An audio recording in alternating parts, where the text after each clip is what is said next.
नमस्कार, मैं राकेश परमार और आप देख रहे हैं महत्वपूर्ण मुद्दा। मित्रों, महत्वपूर्ण मुद्दे में तो सबसे ज्यादा महत्वपूर्ण विषय यह था कि केजरीवाल ने G8 सम्मेलन बुलाया था। मतलब वो नहीं जिसमें प्रधानमंत्री G8 सम्मेलन में जाते हैं, वो ग्रेटेस्ट सीएम करके एक मुख्यमंत्रियों को आमंत्रित किया था, 8 मुख्यमंत्रियों को, जिसमें तेलंगाना के मुख्यमंत्री थे, पश्चिम बंगाल के मुख्यमंत्री थे, बिहार के मुख्यमंत्री थे, पंजाब के थे, वगैरह वगैरह। लेकिन खुशी कहें, अफसोस कहें, चिंता की बात कहें या आगरानी की बात कहें, कोई भी मुख्यमंत्री केजरीवाल के डिनर को खाना पसंद नहीं किया। उसका डिनर ठंडा हो गया, बाद में उसे फेंकना पड़ा। केजरीवाल इस डिनर से अपने आप को सुपर से ऊपर मुख्यमंत्री और विपक्ष का चेहरा बनाने का प्रयास किया होगा। आदरणीय प्रेमनाथ देवी जी को सादर प्रणाम। और यह चाल सभी के सभी मजे हुए खिलाड़ी हैं, किसी को उसमें घुमाया नहीं जा सकता। तो कोई आदमी केजरीवाल का डिनर को अटेंड करना पसंद नहीं किया। दूसरा, आज दिन भर का शोर शराबा आप सुने होंगे। कल से शोर शराबा रहे कि विदेश में पहली बार केंद्र सरकार ने किसी राज्य सरकार का बजट रोक दिया है। असल में क्या है कि अरविंद केजरीवाल जब से राजनीति में आए तब से सफेद झूठ बोलना और उसमें विक्टिम कार्ड लगा करके, चाशनी लगा करके बोलता है। लोगों को लगता है यार बात सही कह रहा है। लेकिन केजरीवाल यह बताना भूल गया कि ये राज्य का बजट नहीं है, यह केंद्र का ही बजट है जो दिल्ली के लिए वित्त मंत्री दिल्ली का प्रस्तुत करता है। मतलब देश भर के किसी भी राज्य का बजट केंद्र सरकार के गृह मंत्रालय के पास अप्रूवल के लिए नहीं जाती। केजरीवाल यह बताना भूल गया। मेरी ड्यूटी है बताना। समाचार चैनल में, मैं 3 चैनल पर इस सिलसिले में था। मेरे फेसबुक पर मैंने लाइव भी वो शेयर भी करूंगा, और 2 वाले का भी लिंक आया नहीं है क्योंकि बड़े वाले चैनल एक दिन बाद करते हैं। लेकिन हिंदी खबर और न्यूज 24 वाला का लिंक आ गया है। मैं उसको अभी आपके सामने साझा कर दूंगा, अपना आशीर्वाद दीजिएगा। तो मैंने तीनों चैनलों पर कहा था कि भाई आप ये गलत प्रचारित कर रही हैं कि केजरीवाल कह रहा है कि देश में पहली बार हुआ है। नहीं, पूरे देश के सभी राज्यों का बजट केंद्र सरकार के अनुमोदन के लिए नहीं आता है। चूंकि दिल्ली पूर्ण राज्य का दर्जा नहीं है और यहाँ पर सीधा सीधा केंद्र से पैसा आता है, तो जब केंद्र पैसा देगा तो अपने पैसे का हिसाब मांगेगा। यह भी उसके अधिकार में। ठेठ भाषा में केंद्र राज छोड़ दीजिए ना। अगर मैं आगे प्रेम दीदी जी से पैसा मांग के कुछ खर्चा करूंगा तो द्विवेदी जी पूछेंगे पैसा देगा कैसे और कर क्या रहा। ये तो स्वाभाविक बात है, इसमें तो कोई निकले उगने की बात ही नहीं है। लेकिन केजरीवाल अगर किसी बात को मुद्दा न बना दे, उसको प्रचारित ना कर दे, आपके विरुद्ध न पहुंचा दे, तो फिर केजरीवाल किस बात का।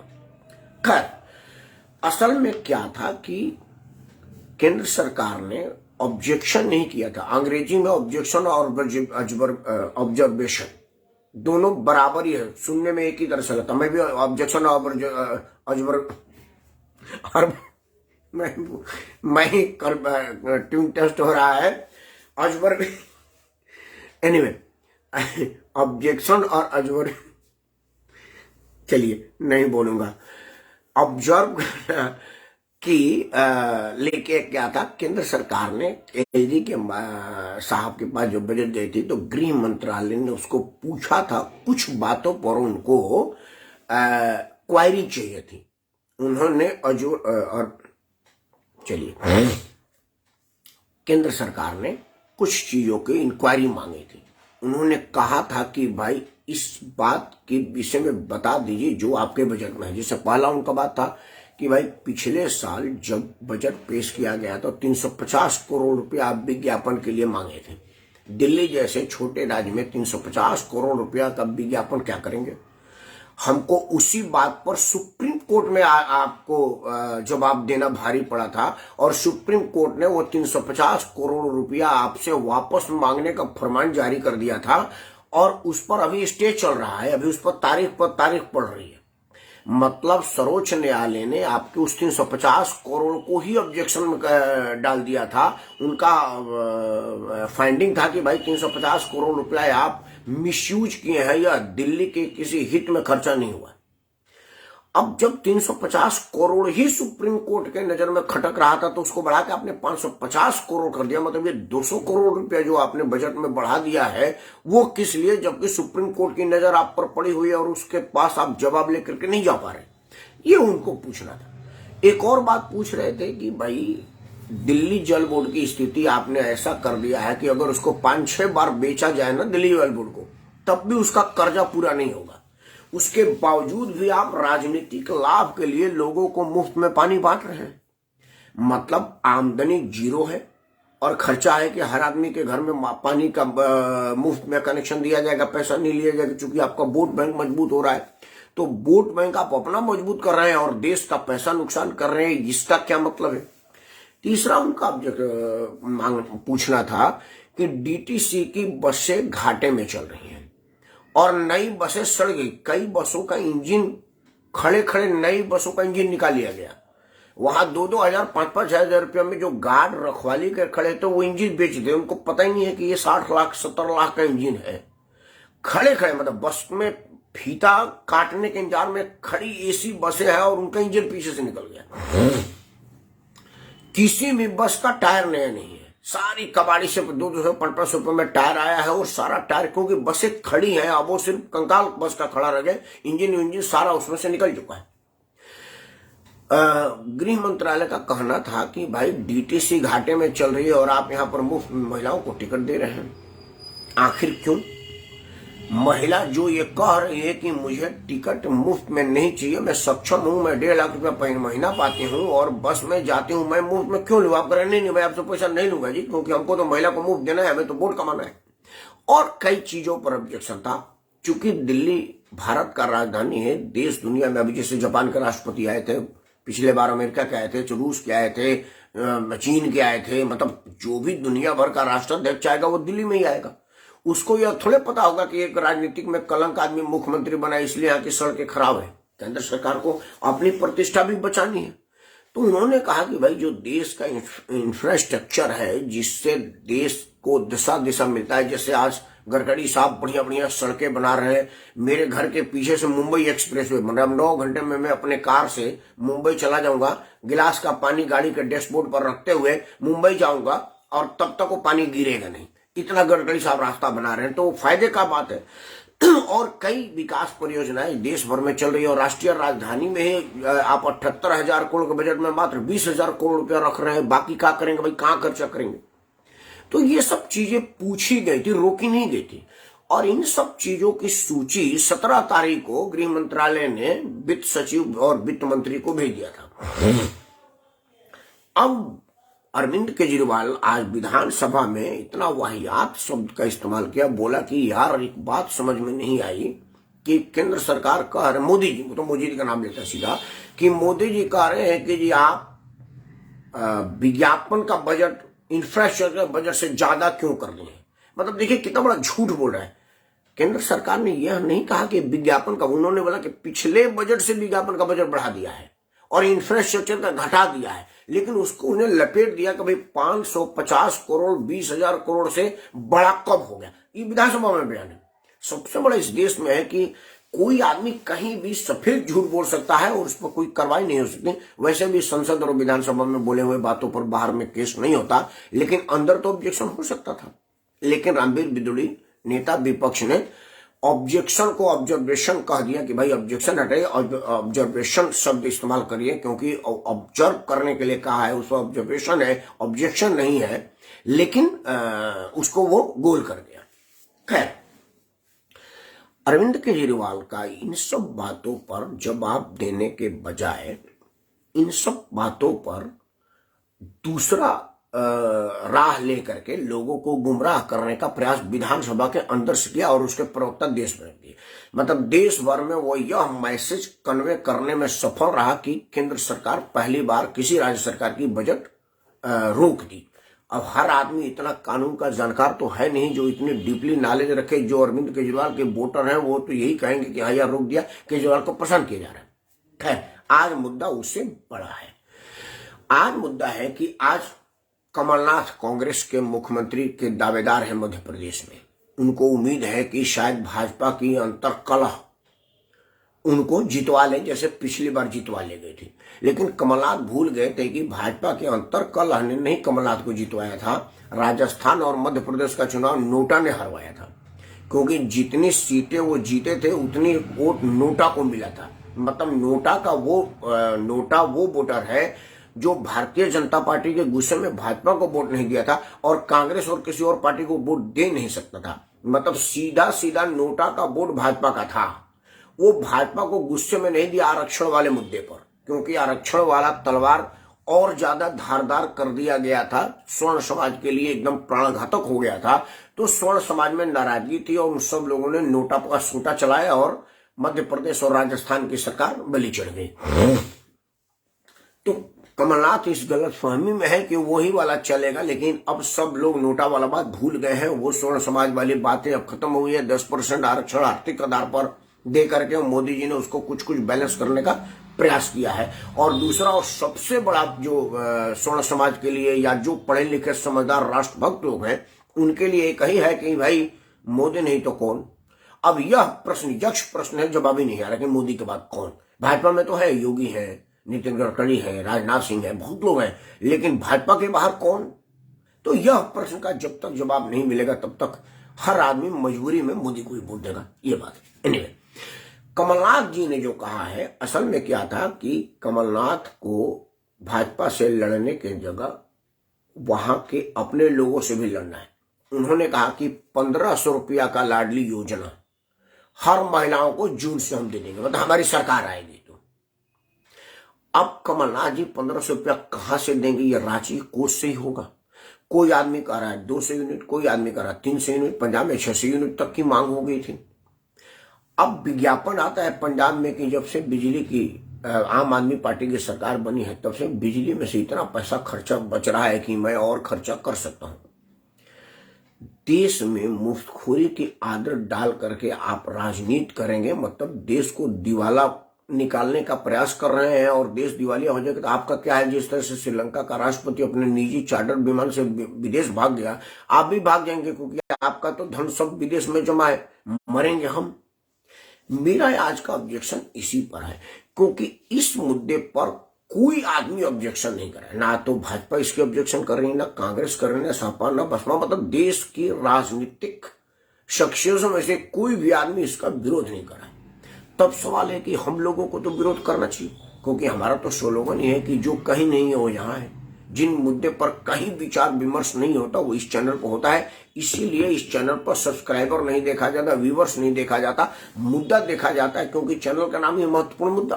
तो महत्वपूर्ण मुद्दे में महत्वपूर्ण विषयों पर ही चर्चा होगा। और इससे बड़ा महत्वपूर्ण विषय क्या होगा कि राष्ट्र को रसातल में डालने का प्रयास देश के कर्णधार कर रहे हैं। इससे दुखद क्या, जब बाढ़ ही खेत खाएगी तो कैसे खेत बचेगा?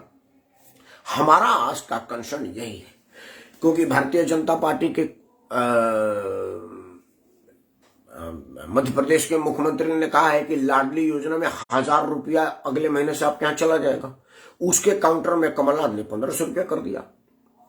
दिल्ली के मुख्यमंत्री दिल्ली में 200 यूनिट बिजली में 8 साल से सरकार में है और कोई काम नहीं कर रहे। उन्होंने दिल्ली को बेच दिया है, करीब करीब सत्यानाश कर दिया दिल्ली का। दिल्ली के हर दरवाजे के सामने दवा की दुकान है कि नहीं है, दारू की दुकान जरूर खुलवा दिया और सारा कानून को ताक पर रख दिया। उसी के लिए गिरफ्तार है और जांच हो रही है। और अगर निष्पक्ष जांच हो जाए तो मनीष सिसोदिया को 5-6 बार जेल में ही जन्म लेना पड़ेगा, तब भी सजा पूरा नहीं होगा। खैर, लेकिन अभी भी उसका वोटर 200 यूनिट के लालच में और मुफ्त में टिकट के लालच में वोट दे रहा। मैं सामाजिक आदमी हूं, हम तो घूमते हैं तो पूछते हैं ना कि देश का मूड क्या है। हमने कई महिलाओं से पूछा, बड़े घर की जो मतलब हमारे संपर्क में रहती हैं, वो लोग करोड़पति लोग हैं, अरबपति लोग हैं, लाखपति लोग हैं, अपने अपने गाड़ी में चलने वाले लोग हैं। एक महिला से हमने बोला, उनके पास अपने BMW है। उन्होंने बोला, राकेश एक चीज बताओ, हमको क्या मिला? कम से कम ये मुफ्त का टिकट तो दे रहा है ना। मेरी काम वाली भाई राकेश 600 रुपया महीना बढ़ाने की कह रही थी कि 1000 रुपया महीना बढ़ा दीजिए। तो मैंने बोला कि कम से कम तेरा टिकट तो बच गया। तो वो कहे कि हाँ दीदी टिकट तो बच गया, 200 यूनिट बिजली का बिल भी तो नहीं लग रहा है। हाँ दे दीजिए, बिजली का बिल तो नहीं लग रहा, तो फिर क्यों बढ़वाने की बात कर रही है? मुफ्त में अनाज मोदी जी दे ही रहे हैं, बिजली मुफ्त में दे ही रहे। मतलब कि आज देश की स्थिति ये हो गई है कि कोई भी राष्ट्राध्यक्ष या राष्ट्र नागरिक या राजनेता यह नहीं कह रहा है कि कोई आदमी मेहनत करना सीखे। मतलब आप लोगों को विकलांग बनाने को प्रोत्साहित कर रहे हैं। अभी स्थिति देश की है कि मुफ्त में अनाज मिल रहा है आज भी, क्योंकि अब वो जो मुफ्त में कोरोना काल में अनाज भाजपा ने शुरू किया था, अगर आज बंद कर दे तो उनकी सरकार गिर जाएगी। क्योंकि इस देश में जो मिल जाता ना उसको आप वापस नहीं ले सकते। आरक्षण की तरह से आरक्षण 10 साल के लिए लगा था, अब वो नासूर बन गया। जीवन में आरक्षण खत्म करने की हैसियत में कोई ना राजनेता आ ही नहीं सकता, तो उसकी सरकार गिर जाएगी। बल्कि और बढ़ेगा। अब बढ़ेगा कि भाई 5 किलो की जगह 50 किलो गेहूं दीजिए। मतलब आप मुफ्त में अनाज दे रहे हैं, मुफ्त में बिजली मिल रही है, मुफ्त में यातायात मिल रहा है, मुफ्त में दवा मिल रहा है। बड़े से बड़े बीमारी के लिए 5 लाख रुपया का कार्ड मोदी जी ने जारी कर दिया कि अगर कोई बड़ा बीमारी हो जाए तो 5 लाख रुपया के लीजिए, और छोटी बीमारी के लिए सरकारी अस्पताल में मुफ्त में दवाई है। अब बताइए कि लोग मेहनत क्यों करेगा जब उसको मेहनत की कोई जरूरत ही नहीं है। उसको मुफ्त में खाना मिल रहा है, रहने का आवास मिल रहा है, मुफ्त की बिजली मिल रही है, मुफ्त मतलब दवा दारू से लेकर के उसका हर सुख सुविधा का ख्याल सरकार रख रही है, तो मेहनत क्यों करेगा। एक पिक्चर मैंने दक्षिण भारत का देखा था, अपरिचित या अपरिचित, शायद अपरिचित नाम था, कुछ ऐसा नाम बोला, अपरिचित शायद था पिक्चर का नाम। विक्रम था उसका, साउथ का बड़ा मशहूर एक्टर है विक्रम। विक्रम जब पर्सनालिटी डिसऑर्डर की बीमारी से ग्रसित हो जाता है, मतलब एक जगह एग्रेसिव है और दूसरे जगह बहुत दबू किस्म का आदमी है, तो जो एग्रेसिव विक्रम है वो स्टेडियम में सब लोगों को बुलाता है और कहता है कि मैं क्यों मार रहा हूं, सुन लीजिए। एक आदमी दारू पी करके थूक मार रहा है, तो उसको पूछ रहा है कि भाई काम धाम नहीं करता, नहीं बीवी बर्तन बाजती है, बेटा भीख मांगता है, मुझे क्या करना, वो ले आकर दे देते हैं। तो बोला तुमको जीने का अधिकार नहीं, तुम कौन होते मेरा पूछने वाले, मेरे बीवी बच्चे पूछते नहीं। तो वही वाली स्थिति पूरे देश की हो गई है। वोट बैंक के लिए मनरेगा योजना वैसी देश में किसानी को खत्म कर दिया है, क्योंकि जो किसान के मजदूर थे वो मनरेगा के तहत सारे के सारे काम के बदले अनाज की योजना का लाभ उठाने लगे। वो खेत में नहीं काम कर रहे हैं, जो अनाज उनको काम के बदले मिल रहा है वो अनाज उपजाना आज मुश्किल हो गया है, क्योंकि खेती दुरूह का सौदा हो गया है। अब आज खेत में काम करने वाले लोग नहीं मिल रहे, क्योंकि सबके सब मनरेगा के तहत पैसा पा रहे हैं। कल कारखानों में काम करने वाले लोग नहीं मिले कोरोना काल से। मैं तो चूंकि कंपनियों का ही मामला देखता हूं, दिल्ली में जो कोरोना काल में गांव गया उसमें से वापसी बहुत कम लोगों को हुई। कई लोगों को मैं निजी तौर पर जानता हूं, व्हाट्सएप फेसबुक और सोशल मीडिया पर बात होती रहती है। तो कई मजदूर कहते हैं कि साहब क्या करें, अनाज मुफ्त में मिल रहा है, दिल्ली में कौन जाए, घर में सब कुछ सारी सुविधा उपलब्ध है, तो अब हम कहाँ जाएंगे। दिन भर ताश खेलते हैं, ताड़ी का सीजन है, ताड़ी पीते रहते हैं, नाच देखते रहते हैं और मौज कर रहे हैं। मतलब आप देश के युवा वर्ग को अपाहिज करने, कामचोर करने और उनको काम के प्रति आकर्षण और काम के प्रति इच्छा को खत्म कर रहे हैं परमानेंट। जब यह लापरवाह हो जाएंगे तो फिर बाद में आपको मजदूर एक्सपोर्ट करना पड़ेगा, और यह सब लोग उस बात के लिए दुखी होंगे, क्योंकि शरीर जब आराम तलबी की बीमारी लग जाती है तो उसे मेहनत नहीं होता है। हमने देखा ना महाराष्ट्र में बिहारी मजदूर क्यों है, क्योंकि वहां के लोग आराम तलब बहुत है, उन्होंने मेहनत नहीं किया कभी, क्योंकि वहीं पर मारपीट करके वैसे पैसा मिल गया। उनके सारे नेताओं ने, भाई बाला साहब ठाकरे की राजनीति क्या चली कि हमारे लोग काम नहीं करेंगे, मिल में हाजिरी लगेगा और तनख्वाह लगेगा।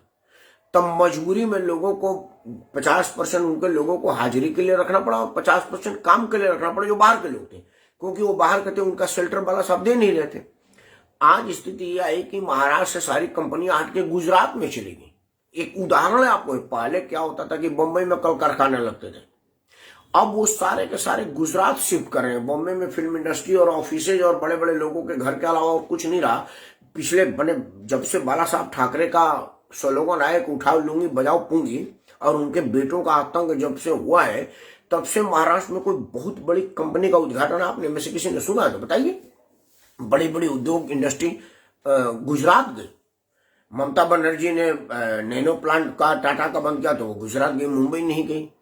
तो वो स्थिति आप एक दो राज्यों को उदाहरण जान लीजिए। पश्चिम बंगाल के ममता बनर्जी अपने राजनीतिक लाभ के लिए किसानों को का दिखावा की कि मैं तुम्हारा बड़ा शुभचिंतक हूं और वो सिंगूर प्लांट का विरोध किया उसी पर वो सरकार में आई, बुद्धदेव भट्टाचार्य का कुर्सी हिल गया और तीसरा टर्म उसी पर आई है।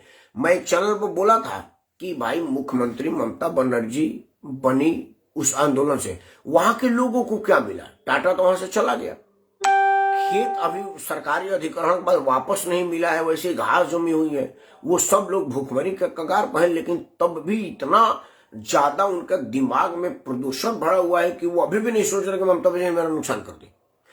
तो मित्रों, मैं हाथ जोड़ के प्रार्थना करता हूं आपसे, राजनीतिक दल से नहीं।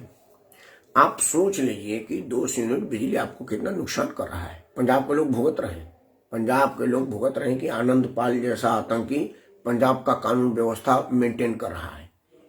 वहां के जितने गैर सिख दुकानदार हैं उनको सरेआम पुलिस की मौजूदगी में मारा जा रहा है, उनका दुकान लूटा जा रहा है, कई लोगों का गर्दन काटा जा रहा है। तालिबानी सजा, हाथ काट देना, गर्दन काट देना, नाक काट देना, गला काट देने जैसी सार्वजनिक सजा दी जा रही है, क्योंकि उन सब लोगों को 200 यूनिट बिजली में केजरीवाल को वोट देने की कीमत चुकानी पड़ रही है। दिल्ली में हम रहते हैं, दिल्ली में इतनी बुरी स्थिति है, जो दिल्ली सरकार का अधीन काम है वो इतना बुरा और बदतर है कि क्या कहें। तो आपको यह विचार करना पड़ेगा कि आप मेहनत से जीना चाहते हैं, स्वाभिमान से जीना चाहते हैं, या आप अपाहिज बनकर के जीना चाहते हैं। विचार आपको करना है, क्योंकि ये सरकारें वोट के लिए, यह राजनीतिक दल आपको बेच रही हैं, आपका दोहन कर रही हैं, आपका फायदा नहीं कर रही हैं। और अंत में यह देश रहेगा तभी आप रहेंगे, क्योंकि अफगानिस्तान में जब देश बदहाल हुआ तो वहां कोई नहीं रहा। सोने के कमोड में जो शौच करते थे वो यहाँ पर आकर के पिज्जा बेच रहे हैं। वहां की एक महारानी का वीडियो दिल्ली में दिखाया गया था कि वो एक टेलरिंग कंपनी में धागा काट रही है, वो मखमल के कालीन पर वहां सोया करती थी। एक वहां की फिल्म इंडस्ट्री में वहां के टॉप की हीरोइन थी, बम्बई में बड़ी देर गई, लोगों ने उसको वेश्यावृत्ति में लगा दिया, क्योंकि उस स्तर का वो जो शारीरिक बनावट था बम्बई फिल्म इंडस्ट्री में टिकी नहीं। अब वो एक्स्ट्रा का काम करिए, देह बेच रही है। उसने अपना वीडियो लगा करके, यही मेरे पास नहीं, सबके सोशल मीडिया पर है। वो अफगानिस्तान का सबसे टॉप सिने कलाकार थी, गायक थी एक, मतलब वहां के बड़े बड़े लोग थे। एक तो सरदार जी आए थे ना, जो सोने के कमोड में शौच करते थे, यहाँ गुरुद्वारे में शरण लिए हुए। श्रीलंका के लोगों का भी याद हुआ। श्रीलंका के लोगों को जब लगा कि मैं मुफ्तखोरी मेरे को नुकसान कर गई, तो धावा बोल दिया राष्ट्रपति भवन को, राष्ट्रपति को रातों रात भागना पड़ा। तो श्रीलंका के लोगों का तो शरण भारत में मिल सकता था, भारत की आर्थिक मदद से उनका खर्चा चल सकता था। 150 करोड़ लोगों के खर्चा कौन देश उठा पाएगी, यह जरूर विचार करिएगा। मुझे लग रहा है कि आप विचार करेंगे नहीं, क्योंकि अगर आप विचार किए होते तो अंग्रेज हम पर शासन नहीं कर रहे थे। अगर आप विचार कर रहे होते तो मुगल शासन नहीं कर पाते, क्योंकि मुगल ऊंट पर, खचर गधे पर चढ़ करके 4-5 लोग आए थे, बाकी गद्दार वो यहीं से खो ही लिए थे। वही हाल अंग्रेजों का था। अंग्रेज जहाज में 10, 20, 50, 100 आए थे ईस्ट इंडिया कंपनी के बहाने, और यहाँ पर गद्दार अपने आप को बिकने के लिए तैयार थे। विचार करिएगा, इतिहास अपने आप को दोहरा न दे। मैं इसी बात के लिए दुखी हूं। आप सुस्त रहें, स्वाभिमान से रहें, और देश की दिशा मजबूत रहे। इन्हीं मनोकामना के साथ मैं राकेश परमार आप सबको कल सत्य सनातन धर्म और हिंदू नववर्ष का शुभारंभ हो रहा है, रामनवमी का शुभारंभ हो रहा है, पावन पवित्र त्योहार का शुभारंभ हो रहा है। इन तमाम त्योहारों की शुभकामनाओं के साथ मिलते हैं कल नववर्ष में, और विदा लेते हैं आज हिंदू सत्य सनातन के अंतिम वर्ष दिवस पर। जय हिंद, जय सनातन, सत्य सनातन, अमर सनातन।